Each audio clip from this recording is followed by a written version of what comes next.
ఒక వీడియోలో తమ్మారెడ్డి భరద్వాజ్ గారు ఒక మాట అన్నారండి. ఆయన ఏమన్నారంటే పవన్ కళ్యాణ్ గారు 2014లో సింగిల్గా పోటీ చేసుంటే సీఎం అయి ఉండేవాళ్ళు అండి. ఎస్, మీరు విన్నది నిజమండి. ఎందుకంటే పవన్ కళ్యాణ్ గారి వెనకాల సినిమా ఇండస్ట్రీ ఉంది. నరేంద్ర మోడీ గారు వచ్చి చంద్రబాబు నాయుడు గారిని కలవలేదండి. మీకు తెలుసా, 2014లో నరేంద్ర మోడీ గారు ప్రధానమంత్రిగా లేరు. కానీ ఫస్ట్ పవన్ కళ్యాణ్ గారి దగ్గరికి వెళ్ళి ఆయన సహాయం తీసుకున్నారండి, సపోర్ట్ చేయమని. అంటే పవన్ కళ్యాణ్ గారి రేంజ్ అప్పటికే అర్థమై ఉండాలి.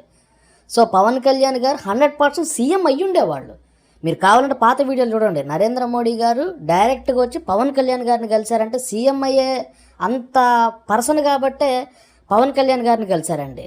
సో 2014లోనే ఆ పవన్ కళ్యాణ్ గారి వెనకాల సినిమా ఇండస్ట్రీ ఉంది, అటు మీడియా ఉంది కాబట్టి ఆయన పోటీ చేస్తుంటే ఇప్పటికి సీఎం అయ్యి ఉండేవాళ్ళు కదా. అనవసరంగా 15 ఏళ్ళు కెరీర్ పాడు చేసుకున్నారంటూ చాలామంది కామెంట్లు పెడుతున్నారండి. నిజమేనండి. విజయ్ జోసెఫ్ లాగా నాకు